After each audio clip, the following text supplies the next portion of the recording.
ಸಮಾಜದ ಕಣ್ಣಿಗೆ ಅದೊಂದು ಅಕ್ರಮ ಸಂಬಂಧ. ಆದರೆ ಅವರ ಹುಚ್ಚು ಲೋಕದಲ್ಲಿ ಅದಕ್ಕೊಂದು ಪವಿತ್ರ ಪ್ರೇಮದ ಪಟ್ಟ ಇದೆ. ಆ ಪ್ರಿಯತಮನನ್ನ ಸೇರಲು, ಆತನ ಮಡಿಲು ಸೇರಿ ಮೈಮರೆಯಲು ಈಕೆಗೆ ಗಂಡನೂ ಬೇಡ. ಆ ಗಂಡನ ರಕ್ತದಿಂದ ಹುಟ್ಟಿದ ಕರುಳಿನ ಕೂಸು ಬೇಡ. ಪ್ರೀತಿಗಾಗಿ ಪ್ರಾಣ ಬಿಡುವುದಿರಲಿ. ಪ್ರೀತಿಗೆ ಅಡ್ಡ ಬಂದ ಆ ಗಂಡನಿಗೆ ಚಟ್ಟ ಕಟ್ಟಲು ಈ ಪಾಪಿ ಯೋಚಿಸಲ್ಲ. ಈಕೆಗೆ ಗಂಡ ಬೇಡ, ಮಗು ಬೇಡ. ಆದರೆ ಗಂಡನ ಹೆಸರಿನಲ್ಲಿರೋ ಕೋಟಿ ಕೋಟಿ ಆಸ್ತಿ ಮಾತ್ರ ಬೇಕು. ನಾವು ನಿಮಗೆ ಈಗ ಹೊರಟಿರೋದು ಹೆಂಡತಿಯೇ ಯಮನಾಗಿ ನಿಂತು ನಂಬಿದ ಗಂಡನನ್ನ ಹೆಣವಾಗಿಸಿದ ಆ ಕರಾಳ ರಾತ್ರಿಯ ಅಧ್ಯಾಯ.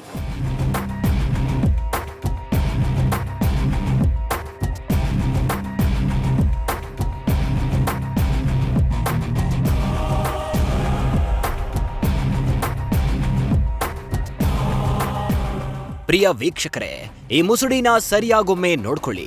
ಹೆಸರು ವಿನಯ್ ಕುಮಾರ್, ವಯಸ್ಸು 30, ಕನಕಪುರ ರಸ್ತೆಯಲ್ಲಿ ಹಾರೋಹಳ್ಳಿ. ಈ ಮುಖಕ್ಕೆ ಈ ಜನ್ಮದಲ್ಲಿ ಯಾವ ಹುಡುಗಿ ಸಿಗ್ತಾಳೆ ಅಂತ ನಿಮಗೆ ಅನ್ನಿಸಬಹುದು. ನೀವು ಹಾಗೆ ಅಂದ್ಕೊಂಡ್ರೆ ಅದು ತಪ್ಪು. ದೇವಸ್ಥಾನದ ಗಂಟಿಯಂತೆ ಈ ಮುಖಕ್ಕೂ ಒಂದು ಜೋಡಿ ಇದೆ.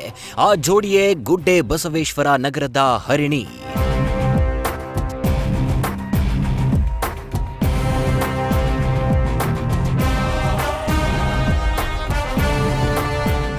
ಇಬ್ಬರ ಜೋಡಿಯನ್ನು ನೋಡಿ ಬಾಯ್ ಬಿಟ್ಕೊಂಡು ನೋಡಬೇಡಿ. ಛೇ ಪಾಪ, ಇಬ್ಬರಿಗೂ ದೃಷ್ಟಿಯಾಗತ್ತೆ. 2 ವರ್ಷದಲ್ಲಿ ಇವರು ಸುಂದರ ಸಂಸಾರ ಕಟ್ಟುವ ಕನಸನ್ನ ಕಂಡಿದ್ರು. ಆ ಕನಸಿಗೀಗ ಕೊಳ್ಳಿ ಬಿದ್ದಿದೆ. ಅದನ್ನು ನಿಮಗೆ ಮುಂದೆ ಬಿಡಿಸಿ ಹೇಳ್ತೀವಿ. ಅದಕ್ಕೂ ಮೊದಲು ಈ ಸುಂದರ ಸುರಸುಂದರ ವಿನಯ್ ಕಂಡ್ರೆ ಆ ಹರಿಣಿಗೆ ಎಷ್ಟು ಪ್ರೀತಿ ಅನ್ನೋದನ್ನ ನಾವು ಬರೀ ಮಾತಲ್ಲಿ ಹೇಳೋದಕ್ಕೆ ಸಾಧ್ಯವಿಲ್ಲ. ಗುಡ್ಡೆ ಬಸವೇಶ್ವರದ ಹರಿಣಿ ಈ ತ್ರಿಪುರ ಸುಂದರನ ಕಂಡ್ರೆ ಎಲ್ಲಿಲ್ಲದ ಪ್ರೀತಿ. ವಯಸ್ಸಿನಲ್ಲಿ ವಿನಯ್ಗಿಂತ ಹರಿಣಿ 3 ವರ್ಷ ದೊಡ್ಡವಳು.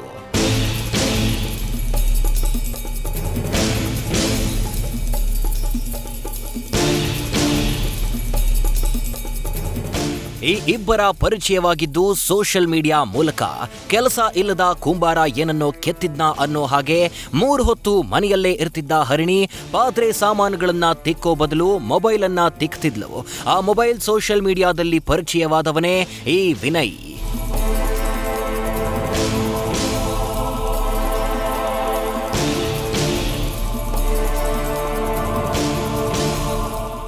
ಸೋಷಿಯಲ್ ಮೀಡಿಯಾ ಮೂಲಕ 2024ರಲ್ಲಿ ಪರಿಚಯವಾದ ಈ ಹರಿಣಿ ಮತ್ತು ವಿನಯ್ ಇನ್ಸ್ಟಾ, ಫೇಸ್ಬುಕ್ನಿಂದ ವಾಟ್ಸಪ್ಗೆ ಹತ್ತಿರವಾಗಿದ್ರು. ನಂತರ ಫೋನ್ ಕಾಲ್ ಮೂಲಕ ತನ್ನ ಪ್ರೀತಿಯ ಮೆಟ್ಟಿಲನ್ನ ಹತ್ತಿದ್ರು.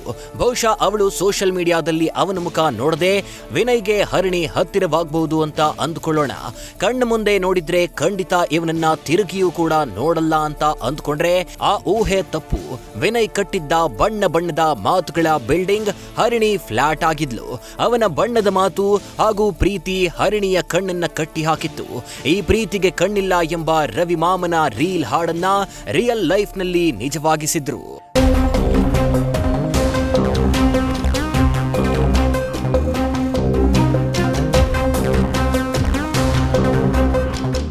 ಪ್ರಿಯ ವೀಕ್ಷಕರೇ, ಈ ಸ್ಟೋರಿ ನೋಡ್ತಿರೋ ನೀವು ಒಮ್ಮೆ ಮನಸ್ಸನ್ನ ಗಟ್ಟಿ ಮಾಡ್ಕೊಳ್ಳಿ. ನಾವು ನಿಮಗೆ ಹೇಳೋಕ್ ಹೊರಟಿರೋ ಅಸಲಿ ಸತ್ಯವನ್ನ. ಅಂದ್ಹಾಗೆ ಈ ಹರಿಣಿ ವಿನಯ್ನನ್ನ ಎಷ್ಟು ಪ್ರೀತಿಸ್ತಿದ್ಲು ಅಂದ್ರೆ ಅದನ್ನ ವರ್ಣಿಸೋಕು ಸಾಧ್ಯವಿಲ್ಲ. ಯಾಕಂದ್ರೆ ಈಕೆ ತನಗಿಂತ 3 ವರ್ಷ ಚಿಕ್ಕವನಾದ ಈ ತ್ರಿಪುರ ಸುಂದರನನ್ನ ಸೇರೋದಕ್ಕೆ ತನ್ನ ಗಂಡನನ್ನು ಕೊಲೆ ಮಾಡ್ತಾಳೆ.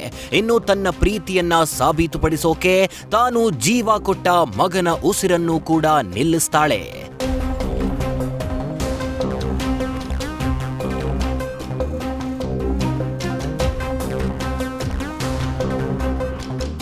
ನಾವು ಆರಂಭದಲ್ಲೇ ನಿಮಗೊಂದು ಸಾಲನ್ನು ಹೇಳಿದ್ವಿ. ಈ ಆದರ್ಶ ಪ್ರೇಮಿಗಳು 2 ವರ್ಷದ ನಂತರ ಸುಂದರ ಸಂಸಾರವನ್ನ ಕಟ್ಕೊಳ್ಬೇಕು ಅಂತ ಕನಸು ಕಾಣ್ತಿದ್ರು ಅಂತ. ಅದು ಕೂಡ ತಾಳಿ ಕಟ್ಟಿದ ಗಂಡ ಜೀವ ಕೊಟ್ಟ ಪುಟ್ಟ ಕಂದಮ್ಮನ ಸಮಾಧಿ ಮೇಲೆ.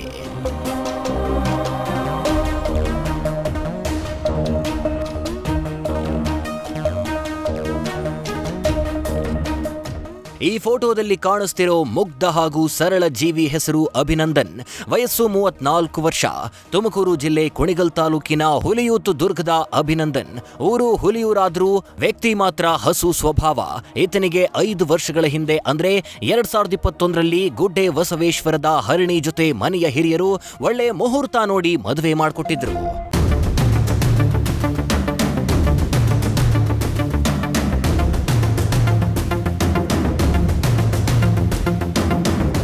ಪಾಪ ಆ ಹಸು ಮನಸ್ಸಿನ ಅಭಿನಂದನ್ಗೆ ತಿಳಿದಿರಲಿಲ್ಲ ಈಕೆ ನನಗೊಂದು ದಿನ ಸಾವಿಗೆ ಮುಹೂರ್ತ ಇಡ್ತಾಳೆ ಅಂತ.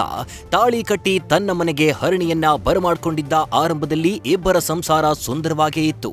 ಇಬ್ಬರ ದಾಂಪತ್ಯಕ್ಕೆ ಸಾಕ್ಷಿಯಾಗಿ ಪುಟ್ಟ ಕಂದಮ್ಮನ ಆಗಮನವಾಗಿತ್ತು. ಯಾವಾಗ ಮನೆಗೆ ಪುಟ್ಟ ಕಂದಮ್ಮ ಯದುವೀರ್ ಆಗಮನವಾಗಿತ್ತೋ ಆಗ ವಿನಯ್ ಪಾಲಿಗೆ ಮನೆ ದೇವಲೋಕದಂತ ಮನೆಯಾಗಿತ್ತು.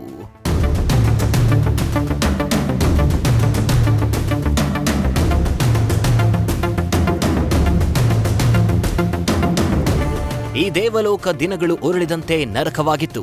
ಬೆಂಗಳೂರಿನ ಖಾಸಗಿ ಕಂಪನಿಯಲ್ಲಿ ಒಳ್ಳೆ ನೌಕರಿಯಲ್ಲಿದ್ದ ಅಭಿನಂದನ್ ಕೈ ತುಂಬಾ ದುಡಿಯುತ್ತಿದ್ದ. ಹೆಂಡತಿ ಹರಿಣಿ ಮನೆಯಲ್ಲಿ ಮಹಾರಾಣಿಯಂತೆ, ಮಗ ಯುವರಾಜನಂತೆ ಇರ್ಲಿ ಅಂತ ತಾನೇ ಹಗಲು ರಾತ್ರಿ ಕಷ್ಟಪಟ್ಟು ದುಡಿಯುತ್ತಿದ್ದ. ಆದರೆ ಮೂರೊತ್ತು ಗಡತ್ತಾಗಿ ತಿಂದು ತೇಗ್ತಿದ್ದ ಹರಿಣಿ ಮನೆಯಲ್ಲಿ ಹೇಳೋರ್ ಕೇಳೋರಿಲ್ಲದೆ ಕೆಲಸವಿಲ್ಲದೆ ಕುಂಬಾರನಂತಾಗಿದ್ಲು.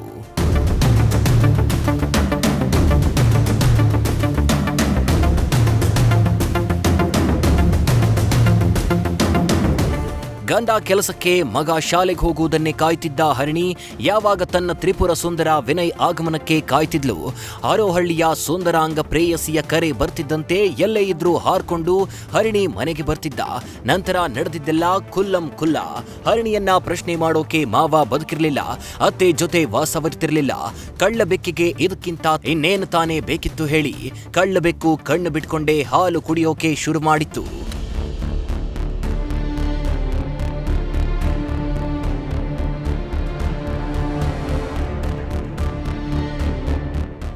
ಕಳ್ಳಬೆಕ್ಕು ಕಣ್ಣು ಬಿಟ್ಟು ಹಾಲು ಕುಡಿತಿದೆ. ಆದರೆ ಬೆಕ್ಕಿಗೆ ಕಟ್ಟಿದ ಗಂಟಿಯ ಸದ್ದು ದಿನ ಕಳೆದಂತೆ ಜೋರಾಗಿತ್ತು. ಗಂಡನ ಕಿವಿಗೆ ಗಂಟಿಯ ಸದ್ದು ಬಿದ್ದಿದೆ.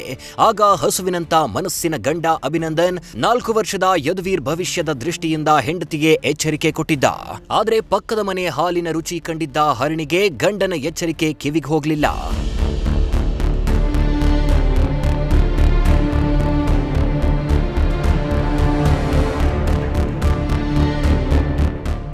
ಗಂಡನ ಬುದ್ಧಿ ಮಾತಿಗಿಂತ ಪ್ರಿಯಕರ ತ್ರಿಪುರ ಸುಂದರ ವಿನಯ್ನ ಪ್ರೀತಿ ಮಾತು ಹಿತವನಿಸ್ತು. ಪ್ರಿಯಕರನ ಜೇನಿನಿಂತ ಮಾತನ್ನ ನಂಬಿ ಕೆಲ ತಿಂಗಳ ಹಿಂದೆ ಮನೆಯನ್ನು ಕೂಡ ಬಿಟ್ಟು ಹೋಗಿದ್ಲು. 2 ತಿಂಗಳು ಪ್ರಿಯಕರನ ಜೊತೆಗೆ ಸಂಸಾರವನ್ನು ನಡೆಸಿದ್ಲು. 2 ತಿಂಗಳು ಗಂಡ ಹಾಗೂ ಮಗುವಿಂದ ದೂರವಾಗಿದ್ದ ಹರಿಣಿಯನ್ನ ಅಭಿನಂದನ್ ಮನವೊಲಿಸಿ ಮನೆಗೆ ಕರೆದುಕೊಂಡು ಬಂದಿದ್ದ. ನಮಗೆ ಮಗುವಿದೆ, ಜೀವನವನ್ನ ನಾಶ ಮಾಡ್ಕೊಳ್ಬೇಡ ಅಂತ ಅಕ್ರಮ ಸಂಬಂಧವನ್ನ ಕಡಿದುಕೊಳ್ಳುವಂತೆ ಪತಿ ಅಭಿನಂದನ್ ವಾರ್ನ್ ಮಾಡಿದ್ದ. ತನ್ನ ಪತಿಯ ಎಚ್ಚರಿಕೆಗೆ ಅಂಜದೆ ಪ್ರಿಯಕರನ ಜೊತೆ ಆಕೆ ಊರೂರು ಸುತ್ತಾಡುತ್ತಿದ್ಲು. ಇದೇ ಕಾರಣಕ್ಕೆ ಮನೆಯಲ್ಲಿ ಪರಸ್ಪರ ಜಗಳವಾಗಿದ್ವು. ಕೊನೆಗೆ ಒಂದೇ ಮನೆಯಲ್ಲಿದ್ರು ಗಂಡ ಹೆಂಡತಿ ಪ್ರತ್ಯೇಕವಾಗಿ ವಾಸಿಸುತ್ತಿದ್ರು.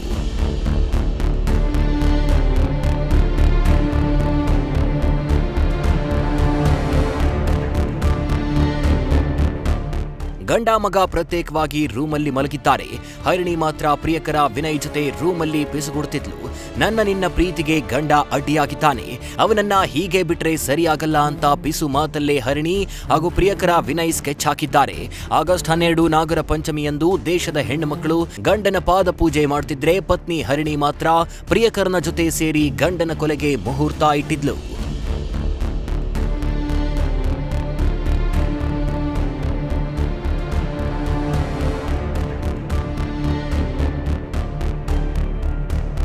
ಗಂಡ ಮತ್ತು ಮಗ ಯದುವೀರ್ ರೂಮಲ್ಲಿ ಗಾಢ ನಿದ್ರೆಗೆ ಜಾರ್ತಿದ್ದಂತೆ ಮನೆಗೆ ಪ್ರಿಯಕರ ವಿನಯ್ ಮನೆಗೆ ಎಂಟ್ರಿ ಕೊಟ್ಟಿದ್ದಾನೆ.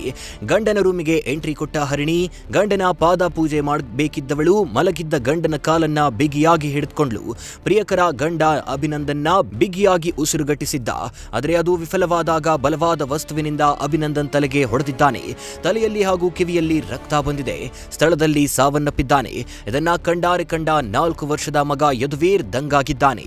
ಅಪ್ಪನನ್ನ ತುಂಬಾ ಹಚ್ಚಿಕೊಂಡಿದ್ದ ಯದುವೀರ್ನನ್ನ ತಾಯಿ ಹರಿಣಿ ಗದರಿದ್ದಾಳೆ.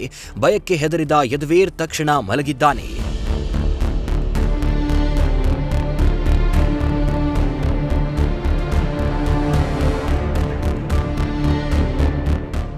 ಮಗನನ್ನ ಸುಮ್ಮನೆ ಬಿಟ್ರೆ ಎಲ್ಲಾ ಸತ್ಯವನ್ನ ಹೊರಗೆ ಹೇಳಿಬಿಡ್ತಾನೆ ಅಂತ ಮಲಗಿದ್ದ ಹೆತ್ತ ಕರುಳನ್ನೇ ಹರಿಣಿ ದಿಂಬಿನಿಂದ ಉಸಿರುಗಟ್ಟಿಸಿ ಕೊಂದಿದ್ದಾಳೆ. ಅಲ್ಲಿಗೆ ತಾವು ಅಂದುಕೊಂಡಿದ್ದೆಲ್ಲ ನಡೆದಿದೆ. ಇಷ್ಟೆಲ್ಲ ನಡೆದಿದ್ದು ಆಗಸ್ಟ್ 16ರ ತಡರಾತ್ರಿಯಂದು. ಕೊಲೆ ಮಾಡಿದ ಪ್ರಿಯಕರ ಬೆಳಗ್ಗಿನ ಜಾವ 3:30 ಸುಮಾರಿಗೆ ಮನೆಯಿಂದ ಎಸ್ಕೇಪ್ ಆಗಿದ್ದಾನೆ. ಹೊರಗೆ ಹೋದವನೇ ಮೊಬೈಲ್ ಸ್ವಿಚ್ ಆಫ್ ಮಾಡಿದ್ದಾನೆ. ಏನೂ ಆಗದಂತೆ ಪಕ್ಕದ ರೂಮಿಗೆ ಹೋದ ಹರಿಣಿ ಗಂಡ ಹಾಗೂ ಮಗನನ್ನ ಕೊಂದು ಯಾವುದೇ ಯೋಚನೆ ಇಲ್ಲದೆ ಬೆಳಗ್ಗೆ 7 ಗಂಟೆವರೆಗೆ ಗಡತ್ತಾಗಿ ನಿದ್ದೆ ಮಾಡಿದ್ದಾಳೆ. ಮಾಡಿದ್ದಾಳೆ.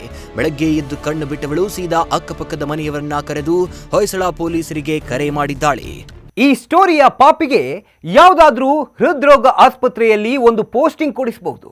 ಯಾಕಂದ್ರೆ ಇಬ್ಬರನ್ನ ಕೊಂದು ಪೊಲೀಸರಿಂದ ತಪ್ಪಿಸಿಕೊಳ್ಳಲು ಆಕೆ ಬಳಸಿದ್ದು ಹೃದಯಾಘಾತದ ಕತೆ. ಪ್ರೀತಿ ಪ್ರೇಮದ ಅಮಲಿನ ಹಿಂದೆ ಬಿದ್ದವಳು ಒಂದು ಇಡೀ ವಂಶವನ್ನೇ ಸರ್ವನಾಶ ಮಾಡಿದ್ದಾಳೆ. ಅಷ್ಟಕ್ಕೂ ಈಕೆಗೆ ಗಂಡನ ಆಸ್ತಿ ಮೇಲೆ ಯಾಕೆ ಕಣ್ಣು ಬಿತ್ತು? ಗಂಡನ ಆಸ್ತಿ ಎಷ್ಟು ಕೋಟಿ ಬೆಲೆ ಬಾಳುತ್ತೆ ಅಂತ ತೋರಿಸ್ತೀವಿ ನೋಡಿ.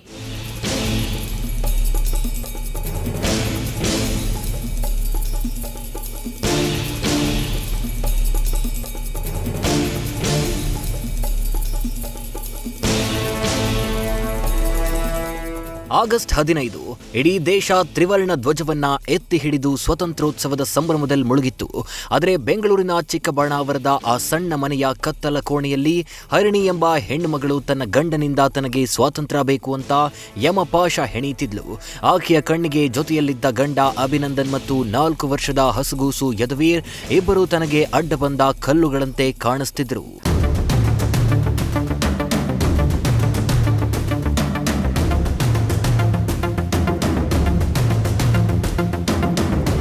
ಆಕೆಯ ತಲೆಯಲ್ಲಿ ಓಡ್ತಿದ್ದದ್ದು ಎರಡೇ ವಿಚಾರ. ಒಂದು, ಹಾರೋಹಳ್ಳಿಯ ಪ್ರಿಯಕರ ತ್ರಿಪುರ ಸುಂದರ ವಿನಯ್ ಜೊತೆಗಿನ ಖುಷಿಯ ಕ್ಷಣಗಳು. ಇನ್ನೊಂದು, ಗಂಡ ಅಭಿನಂದನ್ ಹೆಸರಿನಲ್ಲಿದ್ದ ಚಿಕ್ಕಬಾಣಾವರದ 3 ಅಂತಸ್ತಿನ ಬಿಲ್ಡಿಂಗ್ ಮತ್ತು ಊರಿನಲ್ಲಿದ್ದ ಜಮೀನು ಹಾಗೂ ಮನೆಯನ್ನ ಲೂಟಿ ಮಾಡಿ ಪ್ರಿಯಕರನ ಜೊತೆ ತೇಲಾಡಲು ಆಕೆ ಹೆತ್ತ ಕಂದನ ಮುಗ್ಧ ನಗುವನ್ನು, ತಾಳಿ ಕಟ್ಟಿದ ಗಂಡನ ಉಸಿರನ್ನು ಬಲಿಕೊಡಲು ಸಿದ್ಧವಾಗಿದ್ಲು.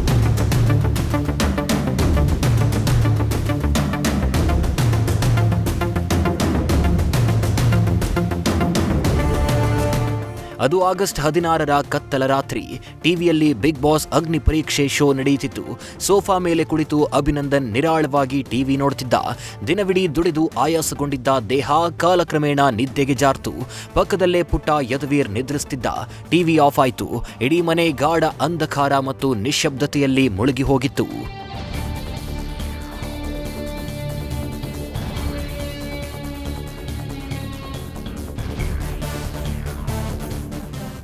ಹಾಗೆ ಬೆಕ್ಕಿನಂತೆ ಹರಿಣಿ ಪಕ್ಕದ ರೂಮ್ಗೆ ಹೋದಳು.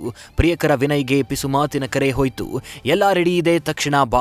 ಪ್ರೀತಿಯ ಅಮಲೇರಿದ ವಿನಯ್ ಕತ್ತಲನ್ನ ಸೀಳ್ಕೊಂಡು ಗುಡ್ಡೆ ಬಸವೇಶ್ವರದ ಪ್ರಿಯತಮಿಯ ಅರಮನೆಗೆ ಧಾವಿಸಿದ್ದ. ನಿದ್ರೆಯಲ್ಲಿದ್ದ ಅಭಿನಂದನ್ ಚೀರುವಷ್ಟರಲ್ಲಿ ಆತನ ತಲೆಗೆ ಬಲವಾದ ಏಟು ಬಿತ್ತಿತ್ತು. ರಕ್ತದ ಮಡುವಿನಲ್ಲಿ ಆತ ಒದ್ದಾಡಿ ಪ್ರಾಣ ಬಿಟ್ಟ. ಗಂಡನ ಪ್ರಾಣ ಪಕ್ಷಿ ಹಾರಿದ್ದೇ ತಡ. ಪಕ್ಕದಲ್ಲೇ ಮಲಗಿ ತಾಯಿಯ ಅಪ್ಪುಗೆ ಬಯಸ್ತಿದ್ದ 4 ವರ್ಷದ ಹಸುಗೂಸು ಯದುವೀರ್ನನ್ನು ಈ ನರರಾಕ್ಷಸರು ಕೊಂದೇ ಬಿಟ್ರು.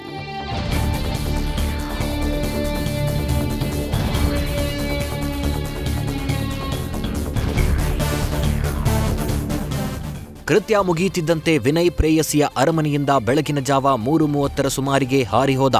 ಮೊಬೈಲ್ ಸ್ವಿಚ್ ಆಫ್ ಮಾಡಿ ಊರಿಗೆ ಎಸ್ಕೇಪ್ ಆದ. ಆದರೆ ಹರಿಣಿ ಗಂಡನ ದೇಹದಿಂದ ಸುರಿದ ರಕ್ತವನ್ನ ಸಂಪೂರ್ಣವಾಗಿ ಕ್ಲೀನ್ ಮಾಡಿ ಪಕ್ಕದ ರೂಮ್ನಲ್ಲೇ ಕಲ್ಲು ಮನಸ್ಸಿನಿಂದ ನೆಮ್ಮದಿಯಾಗಿ ನಿದ್ರೆಗೆ ಜಾರಿದ್ಲು.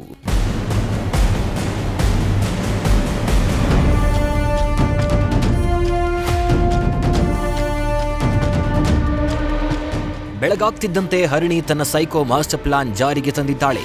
ಮೊದಲು 112 ಹೊಯ್ಸಳ ಪೊಲೀಸರಿಗೆ ಕರೆ ಮಾಡಿ ಸರ್ ಬೇಗ ಬನ್ನಿ ಸರ್ ಅಂತ ನಾಟಕವಾಡಿದ್ಲು. ಸ್ಥಳಕ್ಕೆ ಧಾವಿಸಿದ ಹೊಯ್ಸಳ ಪೊಲೀಸರು ಚಿಕ್ಕಬಾಣಾವರ ಠಾಣೆಗೆ ಮಾಹಿತಿ ನೀಡಿದ್ರು. ಪೊಲೀಸರು ಮನೆ ಹೊಕ್ಕಾಗ ಹರಿಣಿ ಕಣ್ಣೀರು ಸುರಿಸುತ್ತಾ ಕಟ್ಟಿದ ಕತೆ ಕೇಳಿ ಆಕೆಗೆ ಜಯದೇವ ಆಸ್ಪತ್ರೆಯಲ್ಲೇ ಪೋಸ್ಟಿಂಗ್ ಕೊಡಬೇಕಿತ್ತೇನೋ ಅನ್ನಿಸುವಂತಿತ್ತು.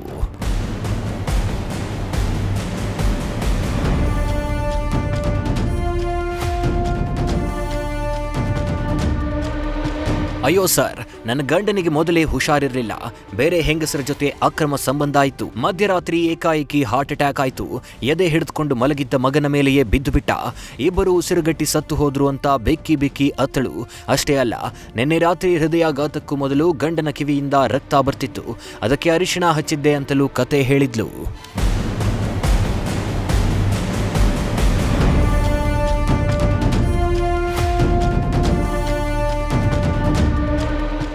ಇದೇ ಕಥೆಯನ್ನ ತನ್ನ ತಾಯಿ ವಿಮಲಾಗೂ ಹೇಳಿ ನಂಬಿಸಿದ್ಲು. ಹೆತ್ತ ಕರುಳು ಅಲ್ವೇ. ತಾಯಿ ವಿಮಲಾ ಮಾಧ್ಯಮಗಳ ಮುಂದೆ ಬಂದು ನನ್ನ ಮಗಳಿಗೆ ಗಂಡನ ಮನೆಯಲ್ಲಿ ಕಿರುಕುಳ ಆಯಿತು, ಅಳಿಯನಿಗೆ ಬೇರೆ ಸಂಬಂಧ ಇತ್ತು ಅಂತ ಮಗಳನ್ನ ಸಮರ್ಥಿಸಿಕೊಂಡ್ರು. ಮಗು ಆದ್ಮೇಲೆ ಅವನಿಗೆ ಅಫೇರ್ ಆಯಿತು ಯಾವುದೋ ಹುಡುಗಿ ಜೊತೆಲೆ, ಅಬಿಗೆನೆ 2-3 ಸರಿ ದಂಡಿಸಿದ್ಲು. ಹಿಂಗೆ ಮಾಡೋದು ಸರಿ ಇಲ್ಲ, ನನಗಿಂತ ಹುಡುಗಿ ಬೇಕಾ ಅಂದ್ಲು. ತುಂಬಾ ನೋವು ಮಾಡ್ತಿದ್ಲು. ಅದೆಲ್ಲ ಆದಮೇಲೆ ಏನು ಮಾಡಿದ್ಲು, ಅಫೇರ್ ಇತ್ತಲ್ಲ, ಅಫೇರ್ ಇದ್ದಾಗ ಏನು ಮಾಡಿದ್ಲು, ಹೇಳಿ ಸಾಕಾಯಿತು. ಮನೆಗೆ ಒಂದು ದಿವಸ ಬಂದು ನಮ್ಮ ಮನೆಗೆ, ಹಿಂಗಿದೆ ಕಣಮ್ಮ ಅಂದ್ಬಿಟ್ಟು ಅವ್ರ ಅಮ್ಮನೂ ಅವ್ರ ಅಜ್ಜಿನೂ ಕರೆಸ್ತೇನೆ ನನ್ನ ತಮ್ಮನ ಮನೆಗೆ ಕರೆಸಿ, ನಿಂಗೆಲ್ಲ ಮಾಡೋ ಸರಿ ಇಲ್ಲ, ನೀನು ಈ ಸರಿ ಇದೆ ಮಾಡಿದ್ವು, ತಪ್ಪಾಯಿತು ಅಂತ ಕಾಲಿಡ್ಕಂಡ. ಅವ್ರ ಅಜ್ಜಿ ಅವ್ರ ಅಮ್ಮನ ಮುಂದೆನೇ ಕಾಲಿಡ್ಕಂಡ, ತಪ್ಪಾಯಿತು ಇನ್ಮೇಲೆ ಮಾಡಲ್ಲ ಅಂತ ಅಂದ್ಬಿಟ್ಟು. ಇದೇನಾಯಿತು ಅಂತಂದರೆ ಒಂದು ದಿವಸ ಅಲ್ಲ, 1 ವರ್ಷದಿಂದ ಕೊಟ್ಟರೆ ಹಿಂಸೆಗಳೆಲ್ಲ ಇವ್ರ ಅಮ್ಮನೇಲಿ ಅವ್ರ ಅಮ್ಮನೂ ಅದೇ ಗೋಳೆ. ಒಡವೆಗಳು ಮಡಿಕತ್ತೀನಿ, ಅವರು ಹೈದ್ರಾಬಾದ್ ಟ್ರಿಪ್ ಹೋಗೋರು, ವರ್ಷಕ್ಕೊಂದ್ಸರಿ ಟ್ರಿಪ್ ಹೋಗ್ತಿದ್ರು. ಒಡವೆ ಇಸ್ಕೊಡು. ನಾನು ಮಾಡಿಸಿದ ಒಡವೆನ ಅವ್ರು ಕೇಳೋಕ್ಕೆ ಏನು ರೇಟ್ಸ್ ಇದೆ, ಏನು ರೇಟ್ಸ್ ಇದೆ, ಒಡವೆ ಇಸ್ಕೊಡು. ಆಯಿತು, ಏನೊಂದು ನಿಮ್ಮ ಅಮ್ಮನ ಮೇಲೆ ತೆಗೆಸ್ಕೊಬಾ. ಇವತ್ತರೆಗೂ ಸರ್ ಅವಳು ಬಟ್ಟೆ ಬರಿಯಿಂದ ಹಿಡಿದು ತಿನ್ನೋ ತಿಂಡಿಯಿಂದ ಹಿಡಿದು ನಾನೇ ದುಡ್ಡು ಹಾಕೋದು ಸರ್, ನಾನೇ ತೊಗೊಳೋದು. ಅವ್ರದ್ದು ಏನಿಲ್ಲ ಸರ್. ಇಲ್ಲ, ಅವ್ರ ಅಮ್ಮ ಊರು ತುಂಬ ಸಾಲ, ಅವ್ರ ಅಮ್ಮಂದು ಊರು ತುಂಬ ತೂತು. ಅವ್ರಮ್ಮ ಮಾತಾಡ್ತಾರೆ ಒಂದೊಂದಲ್ಲ ಅವ್ರ ಅಮ್ಮನ ಮಾತುಗಳು. ಊರು ತುಂಬ ಸಾಲ, ಆಯಿತು ಅವ್ರೇನೋ ಮಾಡ್ಕೊಳ್ಳಿ, ಅವ್ರ ಮನೆಯವ್ರು ಏನೋ ಮಾಡ್ಕೊಳ್ಳಿ. ನಾನು ಅಂದೆ ನನ್ನ ಮಗಳಿಗೆ, ಅವ್ರ ಮನೆ ವಿಚಾರ ನಿನ್ಗೆ ಬೇಡ, ಅಪ್ಪ ಅಮ್ಮನೂ ಅವ್ರ ತಾಯಿನೂ ಏನಾರ ಮಾಡ್ಕೊಳ್ಳಿ, ವ್ಯವಹಾರಕ್ಕೆ ತಲೆ ಹಾಕ್ಬೇಡ, ಊಟ ಸಿಗ್ತಾ ಸಾಕು, ಇದನ್ನು ಮಾಡಬೇಡ ಅದನ್ನು ಮಾಡಬೇಡ. ಇದೇನೆ ಅವ್ರ ಅಜ್ಜಿ ಅವಳ ನಾದಿನಿ ಅವಳಲ್ಲ ಸರ್, ಅವಳು ಜ್ಯೋತಿನವಳು, ಅವರಿಂದ ಅವ್ರ ಮೇಲೆ ಜಗಳ ಹತ್ತೂರಿತಾಯಿತು. ಇವಳಿಗೆ ಏನೂ ಗೊತ್ತಾಗ್ತಿರಲಿಲ್ಲ, ಇನ್ನೋಸೆಂಟು. ಚಿಕ್ಕದ್ರಲ್ಲೇ ಮದುವೆ ಮಾಡಿದೆ, ನನಗೆ ಹೆಲ್ತ್ ಇಶ್ಯೂಸ್ ಅಂದ್ಬಿಟ್ಟು. ಚಿಕ್ಕದ್ರಲ್ಲಿ ಮದುವೆ ಮಾಡಿದ್ಮೇಲೆ ಅವ್ರ ಜ್ಯೋತಿ ಬಂದದ್ದು, ಅವ್ರು ಬಂದು ಹುಳಿ ಇಟ್ಟವರು. ಹಬಿಯವ್ರ ಅತ್ತೆ ಸೋದರದ ಅತ್ತೆ. ಅವ್ರ ಅತ್ತೆಯಿಂದನೇ ಸರ್, ಅವ್ರ ಅತ್ತೆ ಬಂದು ಹಿಂಸೆಕರು. ಅವ್ಳಿಗೇನು ಗೊತ್ತು, ಅವಳು ಅವ್ರ ಅಜ್ಜಿ ಕರೆದಿತ್ತಾಳೆ. ಅಜ್ಜಿ ಕರೆದ್ಬಿಟ್ಟು ಅವ್ರ ಮಗಳನ್ನ ಅವ್ರು ಕರೆದಾಗ ಊಟ ಮಾಡು ಅಂತಂದಾಗ ನನ್ನ ಮಗಳು ಕರಿಬೇಕಾಯ್ತಾ, ಊರು ತುಂಬ ಹೇಳ್ಕೊಬರೋದು. ನನ್ನ ಮಗಳು ಕೇಳಿದ್ದು ಒಂದೇ ಪ್ರಶ್ನೆ, ನಾನು ಏನಾದ್ರು ತಪ್ಪು ಮಾಡ್ರೆ ನನ್ನ ಹತ್ರ ಹೇಳಿ, ನೀವು ಊರು ತುಂಬ ಯಾಕೆ ಕೇಳ್ಬಿಡ್ತೀರಾ? ಇದೇ ಥರನ ಸರ್, ಅವ್ರ ಅಜ್ಜಿ ಹಿಂಸೆ, ಆಮೇಲೆ ಅವರ ನಾದಿನಿ ಹಿಂಸೆ, ತಿರ್ಗಿ ಅವ್ರ ಅತ್ತೆ ಹಿಂಸೆ. ಇಷ್ಟು ಹಿಂಸೆ ಕೊಟ್ಟು ಅವಳನ್ನ ಸಾಯಿಸ್ಬಿಟ್ರು. 4 ಗೋಡೆ ಮಧ್ಯೆ ಎಲ್ಲೂ ಹೋಗಂಗಿಲ್ಲ, ನಮ್ಮ ಮನೆಗೂ ಬರೋಂಗಿಲ್ಲ. ನಾನು ಫೋನ್ ಮಾಡಿ ಹೆಂಗಮ್ಮ ಇದೆಯಾ, ಊಟ ಆಯ್ತಮ್ಮ, ತಿಂಡಿ ಆಯ್ತಮ್ಮ, ಅವ್ರ ಅಮ್ಮ ಯಾಕೆ 50 ಸರಿ ಫೋನ್ ಮಾಡ್ತಾರೆ. ನನ್ನ ಮಗಳನ್ನ ನಾನು ಕೇಳಬಾರ್ದಾ, ಇವಳಿಗೆ ಊಟ ಆಯ್ತಾ ತಿಂಡಿ ಆಯ್ತಾ ಅಂತ ಕೇಳಬಾರ್ದಾ? 50 ಸರಿ ಯಾಕೆ ಫೋನ್ ಮಾಡ್ತಾರೆ ಅಂದ್ಬಿಟ್ಟು ಅವಳು ಈ ಥರ ಟಾರ್ಚರು. ಇದೇ ಟಾರ್ಚರ್ಗಳೇ. ಇದಾದಮೇಲೆ ಏನು ಮಾಡ್ತು, ಅವಳು ಬನ್ಸಿಗೆ ಬೇಜಾರಾಗಿ ಎಲ್ಲೂ ಹೋಯ್ತಿರ್ಲಿಲ್ಲ, ಮನೇಲೇ ಕೂಡಾಕವರು, ಎಲ್ಲೂ ಹೋಗ್ಬಾರ್ದು ಎಲ್ಲೂ ಬರಬಾರ್ದು ಅಂತ ಬೇಜಾರಾಗಿ ಅವಳು ಇವ್ರ ಹತ್ರ ಕಾಟ ಸಹಿಸ್ಕೊಳಕ್ಕಾಗ್ದೇನೆ ಮನೆ ಬಿಟ್ಟು 2 ತಿಂಗಳು ಹೋದ್ಲು. ಪ್ರಿಯ ವೀಕ್ಷಕರೇ, ಈ ಕ್ರೈಮ್ ಜಗತ್ತಿನಲ್ಲಿ ಪರ್ಫೆಕ್ಟ್ ಮರ್ಡರ್ ಅಂತ ಯಾವುದೂ ಇರಲ್ಲ. ಚಿಕ್ಕಬಾಣಾವರ ಪೊಲೀಸರ ವಾರೆಗಣ್ಣು ಹರಿಣಿಯ ನಟನೆಯ ಮೇಲೆ ಬಿತ್ತು. ಹಾರ್ಟ್ ಅಟ್ಯಾಕ್ ಆದವನ ತಲೆಗೆ ಬಲವಾದ ಏಟು ಬಿದ್ದಿದ್ಯಾಕೆ, ಮೈ ತುಂಬಾ ಗಾಯಗಳಾಗಿದ್ಯಾಕೆ, ಗಂಡ ಮಗ ರಕ್ತದ ಮಡುವಿನಲ್ಲಿ ಹೆಣವಾಗಿ ಬಿದ್ದಿದ್ರೆ ಹೆಂಡತಿ ಪಕ್ಕದ ರೂಮ್ನಲ್ಲಿ ನಿದ್ದೆ ಮಾಡಲು ಹೇಗೆ ಸಾಧ್ಯ? ಪೊಲೀಸರ ಅನುಮಾನ ತೀವ್ರವಾಯಿತು. ಆಕೆಯ ಫೋನ್ ಕಾಲ್ ಡೀಟೇಲ್ಸ್ ಟ್ರೇಸ್ ಮಾಡಿದಾಗ ಸತ್ಯದ ಹೊಸ ಅಧ್ಯಾಯವೇ ಬೆಚ್ಚಿಟ್ಟುಕೊಂಡಿತು. ಸುಮಾರು 7ರಿಂದ 7:30 ಸಂದರ್ಭದಲ್ಲಿ ನಮಗೆ 112 ಕಾಲ್ ಒಂದು ಬಂದಿರ್ತದೆ. 112 ಕಾಲಲ್ಲಿ ಒಬ್ಬರು ಮಹಿಳೆ ಹರಿಣಿ ಅಂತ, ವಯಸ್ಸು ಸುಮಾರು 22 ವರ್ಷ, ಇವರೊಂದು ಕರೆ ಮಾಡಿ ತನ್ನ ಮನೆಯಲ್ಲಿ ಪತಿ ಮತ್ತು ತನ್ನ 5 ವರ್ಷದ ಮಗು ಇಬ್ಬರು ಡೆತ್ ಆಗಿದೆ, ಅವ್ರು ಯಾವುದೂ ರೆಸ್ಪಾಂಡ್ ಮಾಡ್ತಾ ಇಲ್ಲ ಅಂತ ಹೇಳ್ಬಿಟ್ಟು ಒಂದು ಕಾಲ್ ಮಾಡ್ತಾರೆ. ಕೂಡಲೇ ನಮ್ಮ ಪೊಲೀಸರು ಅಲ್ಲಿ ಹೋಗಿ ಅದನ್ನು ಪರಿಶೀಲನೆ ಮಾಡಿದಾಗ ಅಲ್ಲಿ ಕೆಲವೊಂದು ಸಂಶಯಾಸ್ಪದವಾದ ಒಂದು ಡೆತ್ ಆಗಿರೋದು ಕಂಡು ಬಂದಿರ್ತದೆ. ಕೂಡಲೇ ನಮ್ಮ ಇನ್ಸ್ಪೆಕ್ಟರು ಮತ್ತು ಹಿರಿಯ ಅಧಿಕಾರಿಗಳು ಕೂಡ ಹೋಗಿ ಪರಿಶೀಲನೆ ಮಾಡಿ ಮತ್ತು ಫ್ಯಾಮಿಲಿಯನ್ನು ಕರೆಸಿ ಅದನ್ನು ಪರಿಶೀಲನೆ ಮಾಡಿದಾಗ ಅಲ್ಲಿ ಸಂಶಯಾಸ್ಪದವಾಗಿ ಅವರು ಇಬ್ಬರು ಮೃತ ಹೊಂದಿರ್ತಾರೆ.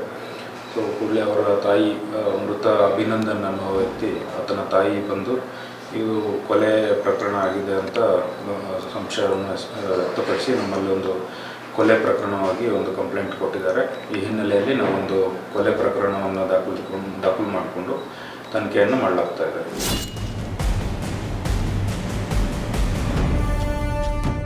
ತಕ್ಷಣವೇ ಎಸಿಪಿ ರವಿಕುಮಾರ್ ಹಾಗೂ ಇನ್ಸ್ಪೆಕ್ಟರ್ ಅಶೋಕ್ ಅವರ ಪಡೆ ಹರಿಣಿಯನ್ನ ತಮ್ಮದೇ ಕಾಕಿ ಶೈಲಿಯಲ್ಲಿ ವಿಚಾರಣೆಗೆ ಒಳಪಡಿಸಿತು. 4 ಏಟು ಬೀಳ್ತಿದ್ದಂತೆ ಹರಿಣಿ ಹಾವಿನಂತೆ ಸತ್ಯಾಕಕ್ಕೆ ಬಿಟ್ಲು. ಆಗ ಸಿಕ್ಕಿದ್ದು ಮತ್ತೊಂದು ಶಾಕಿಂಗ್ ಟ್ವೇಸ್ಟ್. ಹರಿಣಿ ಈ ಹಿಂದೆ ವಿಚ್ಛೇದನ ಕೊಡಲು ಪಟ್ಟು ಹಿಡಿದು ದೊಡ್ಡ ಮಟ್ಟದ ಪರಿಹಾರದ ಹಣಕ್ಕೆ ಬೇಡಿಕೆ ಇಟ್ಟಿದ್ಲಂತೆ. ಆದರೆ ಕುಟುಂಬಸ್ಥರು ರಾಜಿ ಮಾಡಿ ಮತ್ತೆ ಒಂದಾಗಿಸಿದ್ರು.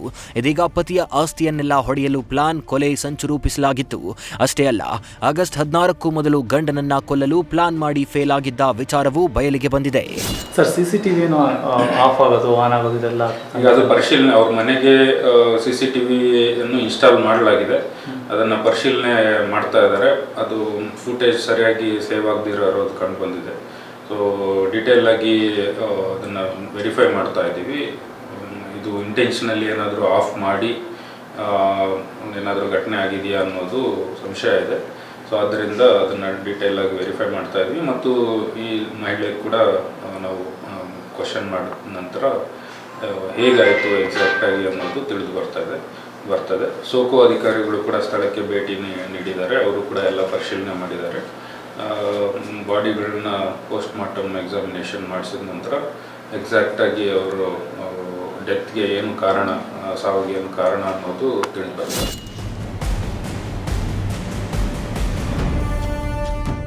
ಸಾಕ್ಷ್ಯಗಳನ್ನು ಕಲೆ ಹಾಕಿದ ಪೊಲೀಸರು ಕೊನೆಗೆ ಹರಿಣಿಯ ತಾಯಿ ವಿಮಲಾ ಎದುರಿಗೆ ಹರಿಣಿಯನ್ನ ಕರೆತಂದು ನಿಲ್ಲಿಸಿದ್ರು. ತಾಯಿಯ ಎದುರಲ್ಲೇ ಹರಿಣಿ ತನ್ನ ರಾಕ್ಷಸಿ ಕೃತ್ಯವನ್ನ ಒಪ್ಕೊಂಡ್ಲು.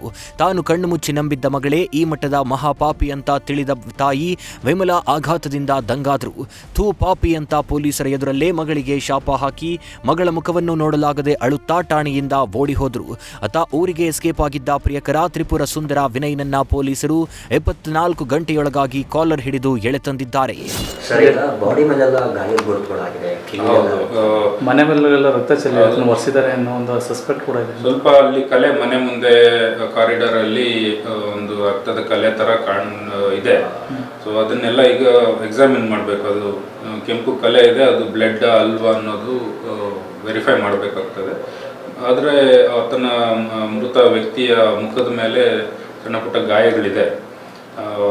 ಅದರಿಂದನೇ ಸಂಶಯ, ಇದು ಗಂಭೀರವಾದ ಪ್ರಕರಣವಾಗಿ ನಾವು ತಗೊಂಡು ಎಲ್ಲ ದೃಷ್ಟಿಕೋನದಿಂದಲೂ ಈ ಒಂದು ಪ್ರಕರಣದ ತನಿಖೆಯನ್ನು ಮಾಡ್ತೀವಿ ಮತ್ತು ಇದಕ್ಕೆ ಯಾರು ಕಾರಣಕರ್ತರಾಗಿದ್ದಾರೆ ಅನ್ನೋದು ಕೂಡ ನಾವು ಪತ್ತೆ ಮಾಡ್ತೀವಿ. ಸರ್, ಮೃತಪಟ್ಟಿರೋ ಹಿನ್ನೆಲೆ ಏನು ಸರ್? ಆತ ಏನು ಕೆಲಸ? ಆತ ಒಂದು ಪ್ರೈವೇಟ್ ಕಂಪನಿಯಲ್ಲಿ ಕೆಲಸ ಮಾಡ್ತಿದ್ದ ಅಂತ ಅವರ ತಾಯಿ ಹೇಳಿದ್ದಾರೆ. ಮೂಲ ಡಿಪ್ಲೊಮೊ ಇನ್ ಎಲೆಕ್ಟ್ರಿಕಲ್ ಇಂಜಿನಿಯರಿಂಗ್ ಮಾಡಿ ಸುಮಾರು 15 ವರ್ಷದಿಂದನೂ ಬೇರೆ ಬೇರೆ ಕಂಪ್ನಿಗಳಲ್ಲಿ ಕೆಲಸ ಮಾಡ್ತಿದ್ದ. ಇಲ್ಲೇ ಸ್ವಂತ ಮನೆ ಕೂಡ ಮಾಡ್ಕೊಂಡಿದ್ರು ಅನ್ನೋದು ತಿಳಿದು ಬಂದಿದೆ. ಅವರಿಬ್ಬರ ನಡುವೆ ಗಲಾಟೆಗಳಾಗ್ತಿದ್ದು ಈ ಹಿಂದೆ ಸ್ವಲ್ಪ ಅವರಿಬ್ಬರ ನಡುವೆ ಕೆಲವೊಂದು ಡಿಸ್ಪ್ಯೂಟ್ಸ್ ಬಂದಿದೆ. ಕೆಲವು ದಿನ ಮನೆ ಕೂಡ ಬಿಟ್ಟು ಹೋಗಿದ್ಲು ಕೆಲವು ತಿಂಗಳ ಹಿಂದೆ. ಆನಂತರ ಮತ್ತೆ ಬಂದು ಜೊತೆಗೆ ವಾಸ ಮಾಡ್ತಾ ಇದ್ರು. ಆದರೂ ಕೂಡ ಒಂದೇ ಮನೆಯಲ್ಲಿದ್ದರೂ ಕೂಡ ಅವಾಗ ಸಣ್ಣ ಪುಟ್ಟ ವಿಚಾರಗಳಿಗೆ ಗಲಾಟೆ ಆಗ್ತಾ ಇತ್ತು ಅಂತ ಕೂಡ ತಿಳಿದು ಬಂದಿದೆ.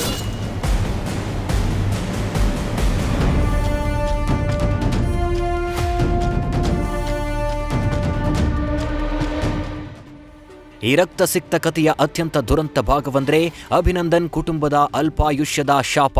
ಸುಮಾರು 25 ವರ್ಷಗಳ ಹಿಂದೆ ಅಭಿನಂದನ್ ತಂದೆ ಸರ್ಕಾರಿ ನೌಕರರಾಗಿದ್ದಾಗಲೇ ತೀರ್ಕೊಂಡಿದ್ರು. ನಂತರ ಅನುಕಂಪದ ಆಧಾರದ ಮೇಲೆ ತಾಯಿ ಭಾಗ್ಯಮ್ಮ ಅವರಿಗೆ ಸರ್ಕಾರಿ ಕೆಲಸ ಸಿಕ್ತು. ಪ್ರಸ್ತುತ ಮಂಡ್ಯ ಜಿಲ್ಲೆಯ ಮದ್ದೂರು ತಾಲೂಕಿನ ಕೌಡ್ಲಾ ಸರ್ಕಾರಿ ಪ್ರೌಢಶಾಲೆಯಲ್ಲಿ ಕಾರ್ಯನಿರ್ವಹಿಸುತ್ತಿರುವ ಭಾಗ್ಯಮ್ಮ ಅವರಿಗೆ ಈ ಜಗತ್ತಿನಲ್ಲಿ ಆಸರಿಯಾಗಿ ಉಳಿದಿದ್ದದ್ದು ಆ ಒಬ್ಬನೇ ಮಗ.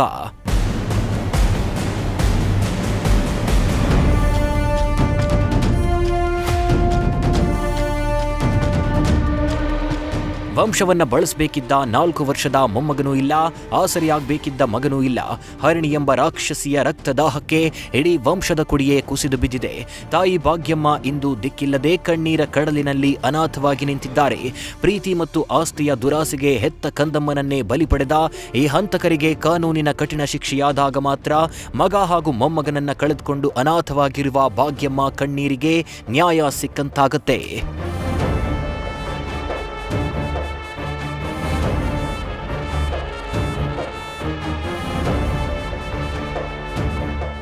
ಕರಾಳ ಜಗತ್ತಲ್ಲಿ ನಡೆಯುವ ಪ್ರಕರಣಗಳು ಜನರ ಎದೆಬಡಿತವನ್ನ ಹೆಚ್ಚಿಸಿ ಬಿಡ್ತವೆ.